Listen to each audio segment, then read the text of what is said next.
किसी भी बच्चे के लिए जो एग्ज़ाम दे के आता है और इस तरह का सूचना मिले और तो पूरा परिवार उसको लेकर के ज़रूर दुखी हो जाता है, परेशान हो जाता है दोबारा एग्ज़ाम देने में। हम सब लोग परीक्षा के प्रोसेस से गुजरे हुए, सरकार ने पूरे एग्ज़ाम को कैंसिल कर दिया और अब जो ऊपर से जो हाईएस्ट लेवल पे इसको टेकअप करना है उस हिसाब से फेयर एग्ज़ाम हो उसका पूरा कोशिश किया जा रहा है। ये तो नहीं कर रहा, सरकार एडमिट नहीं कर रहा है, सरकार कह रहा है कि नहीं हुआ है। और हम लोग जानते हैं इस सरकार को, नरेंद्र मोदी सरकार को, कि कोई क्राइसिस आया है तो रास्ता भी मोदी जी ही निकालेंगे। देश में पहली बार बिहारी जितने लोग हैं नीतीश कुमार जी के वजह से कि हमारे मुख्यमंत्री हैं, 14 करोड़ बिहारी का सर ऊंचा हो गया। और इस सरकार में जेडीयू भी एक महत्वपूर्ण पार्टनर है इस सरकार को चला।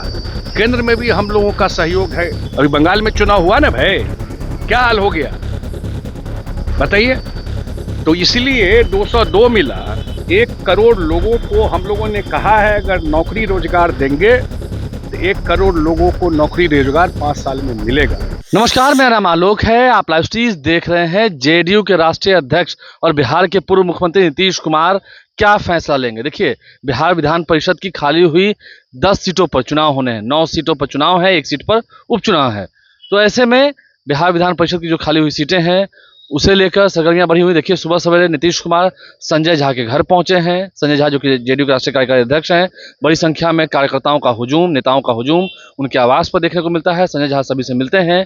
एक खास बात है, संजय झा उनके घर पर जो लोग भी आते हैं, चाहे जितना समय लगे, मिलते हैं, वो सभी से, लोगों से कनेक्ट होते हैं। और ये बात ही नीतीश कुमार को पसंद आती है। नीतीश कुमार भी पहुंचे हैं, कल भी पहुंचे थे, रविवार के दिन भी, आज सोमवार के दिन भी पहुंचे हैं। उन्होंने लोगों से मुलाकात की है, लोगों का अभिवादन स्वीकार किया है। जो बड़ी संख्या में कार्यकर्ता नेता वहां मौजूद थे संजय झा के आवास पर।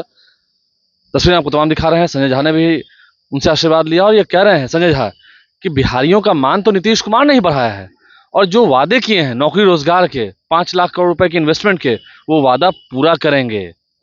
क्या कुछ संजय झा कह रहे हैं, विपक्ष की राजनीति पर क्या कह रहे हैं। तालमेल आपस में बना हुआ है, एनडीए में तालमेल हो चुका है। 9 सीटों पर जो चुनाव हो रहे हैं और 1 सीट पर उपचुनाव हो रहा है। इन 10 सीटों पर किस पार्टी को कितनी सीटें, सब कुछ तय हो चुका है। संजय झा क्या कुछ कह रहे हैं, हम आपको सुनाते हैं। विपक्ष घेर रहा है, राहुल गांधी घेर रहे हैं सीबीएसई के मैटर को लेकर कि प्रधानमंत्री को इसमें देखना चाहिए। वही नीट मामले में भी कह रहे हैं कि सरकार की फेलियर है, पूरी फेलियर है। देखिए, नीट मामले में सरकार, मैंने कहा पहले भी कहा था कि ये दुखद घटना है। किसी भी बच्चे के लिए जो एग्ज़ाम दे के आता है और इस तरह का सूचना मिले और तो पूरा परिवार उसको लेकर के ज़रूर दुखी हो जाता है, परेशान हो जाता है दोबारा एग्ज़ाम देने में। हम सब लोग परीक्षा के प्रोसेस से गुजरे हुए, एक बार परीक्षा देने के बाद आदमी को लगता है कि मेंटली फ्री हो गए और उसके बाद फिर लगे कि नहीं। तो ये, लेकिन सरकार ने अपफ्रंट लिया इस चीज़ को। ये भी है, सरकार ने कोई कवर अप करने का कोशिश नहीं किया, ढकने का कोशिश नहीं किया। सरकार ने पूरे एग्ज़ाम को कैंसिल करके और अब जो ऊपर से जो हाईएस्ट लेवल पे इसको टेकअप करना है उस हिसाब से फेयर एग्ज़ाम हो उसका पूरा कोशिश किया जा रहा है। इसके अलावा मुझे लगता है कि इस घटना के बाद निश्चित रूप से सरकार आगे जो आने वाला नीट का परीक्षा अगले साल से होगा उसको फुल प्रूफ बनाने का, बहुत सारा एग्ज़ाम फुल प्रूफ है ही, जानते हैं। जैसे कोर्ट का ही ऑब्जर्वेशन आया यूपीएससी की परीक्षा को लेके, तो वो जरूर प्रयास करेगी। और मुझे लगता है कि सीबीएसई के लिए भी जो शिक्षा मंत्री धर्मेंद्र प्रधान जी हैं वो भी ऑन रिकॉर्ड बोले हैं कि अगर कुछ उसमें फॉल्ट है तो उसको ठीक करने को। देखिए, इसको आपदा में अवसर मत ढूंढिए। अगर कोई क्राइसिस हुआ है तो इसको पॉलिटिकल कलर देने का कोशिश कोई कर रहा है, तो हर एक आदमी के सरकार में ये चीज़ हुई। सरकार तो कम से कम एडमिट करके इसमें सुधार करने का कोशिश कर रहा है, कहीं की गड़बड़ी हुई है तो। ये तो नहीं कर रहा, सरकार एडमिट नहीं कर रहा है, सरकार कह रहा है कि नहीं हुआ है। और हम लोग जानते हैं इस सरकार को, नरेंद्र मोदी सरकार को, कि कोई क्राइसिस आया है तो रास्ता भी मोदी जी ही निकालेंगे। बिहार में 10 सीटों पर एमएससी चुनाव होने, इधर हम देख रहे हैं नीतीश कुमार भी काफी पसंद होते हैं, वो आपसे मिले आके। नहीं, नीतीश कुमार जी, देखिए मैं फिर एक बात आप लोगों को बता देना चाहता हूँ, मैं रिकॉर्ड स्ट्रेट कर देना चाहता हूँ कि नीतीश कुमार जी का 20 साल का शासन जो एनडीए के साथ मिलके चला है, वो देश में पहली बार बिहारी जितने लोग हैं नीतीश कुमार जी के वजह से कि हमारे मुख्यमंत्री हैं, 14 करोड़ बिहारी का सर ऊंचा हो गया। ये नीतीश कुमार जी का देन है, अपने कर्म से, अपने काम से। आज देश दुनिया में जहां बिहारी है वो सर ऊंचा करके बात करता है। वो सिर्फ और सिर्फ नीतीश कुमार जी के काम का जो असर है, कोई वोट दे, कोई वोट न दे, कोई पक्ष में हो, कोई विपक्ष में हो, लेकिन उसकी अंतरात्मा कहती है कि नीतीश कुमार ही है जिसके वजह से हम लोग फक्र से सर ऊंचा करके बात कर सकते हैं कि हम बिहारी हैं, बिहार के रहने वाले हैं। और आज भी इस सरकार जो है बिहार में चल रही है, वो नीतीश कुमार जी के का रास्ता जो है उसी रास्ते को आगे बढ़ा रही है। उनका हमेशा सुझाव मार्गदर्शन रहता है। और इस सरकार में जेडीयू भी एक महत्वपूर्ण पार्टनर है इस सरकार का, इस सरकार को चलाने में। केंद्र में भी हम लोगों का सहयोग है सरकार चलाने में। ये तो म्यूचुअल चीज है और हम लोग लंबे टाइम से साथ रहे। उनका लगातार डायरेक्शन भी रहता है।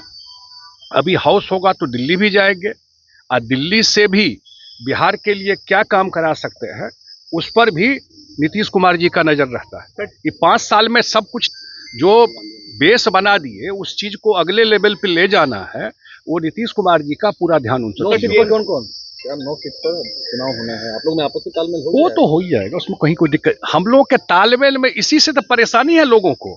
मैं देखता हूं कुछ लोगों को परेशानी रहती है। परेशानी किस बात का है? 202 सीट तो जनता का आशीर्वाद मिला होगा तब ना 20 साल के बाद। आप नजर दौड़ा के देख लीजिए, देश में कोई भी सरकार 20 साल चली हो और उसके बाद इतना बड़ा मैंडेट उसको मिला हो, मुझे तो नहीं दिखता है कहीं पर। बताइए कहीं देश में हुआ हो? अभी बंगाल में चुनाव हुआ ना भाई, क्या हाल हो गया बताइए। तो इसलिए 202 मिला और जेडीयू भी अपना हाईएस्ट परफॉर्मेंस किया, 101 सीट लड़े और 85 सीट जीते। तो जो काम काज का, नेता का, ओवरऑल अलायंस का, ये भी बता दूं मैं, इस सब का कोऑर्डिनेशन इतना परफेक्ट था तब ना ये रिजल्ट मिला है। और हम लोग को रिजल्ट मिला है तो रिजल्ट में विनम्रता आती है, एरोगेंस नहीं आता है, घमंड नहीं आता है। अगर जनता ने आशीर्वाद दिया है तो सर झुका करके बात करना चाहिए, घमंड में नहीं बात करना चाहिए। और जो ताकत दिया है उसके हिसाब से जवाबदेही भी बहुत बड़ी आ जाती है सरकार के पास। रिजल्ट तो आ गया, सरकार बन गया, लेकिन आपका असेसमेंट भी तो होगा। इसलिए जो हम लोगों ने प्रॉमिस किया है, ये एनडीए का ज्वाइंट मैनिफेस्टो निकला हुआ है। नीतीश जी गए थे वो मैनिफेस्टो में, मुझे आज भी वो दिन याद है। उसी दिन बारिश हुआ था और उसी दिन बाय रोड वो चुनाव प्रचार किए थे। दरभंगा मधुबनी में बाय रोड ही प्रचार किए थे और लोग अपने घर से मोबाइल पर प्रचार कर रहे थे। और नीतीश कुमार 75 साल के एज में लोगों के बीच में कुशेश्वर स्थान और समस्तीपुर में घूम रहे थे उस दिन। ध्यान रखिएगा इस चीज को, जनता सब देखती है।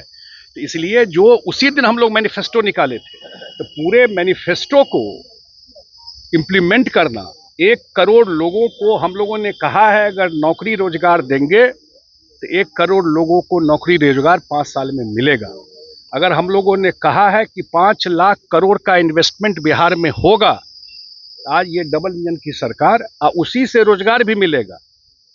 देखते तो रहिए अगले 5 साल में बिहार कहां तक पहुंचता है। तो संजय झा के आवास पर बड़ी संख्या में कार्यकर्ताओं की भीड़ है, नेताओं की भीड़ है, सभी उनसे मिल रहे हैं, मुलाकात कर रहे हैं। संजय झा से मिलने उनके घर पहुंचे नीतीश कुमार सुबह सवेरे, और कल ही जेडीयू नेताओं की बैठक भी हुई है नीतीश कुमार के आवास पर। यह भी हमने तो आपको तस्वीर दिखाई है। संजय झा ने क्या कुछ कहा है, कैसे जवाब दिया, आपने सुना है। हमारे चैनल को सब्सक्राइब कर लें, साथ साथ फेसबुक पेज भी लाइक करें। धन्यवाद।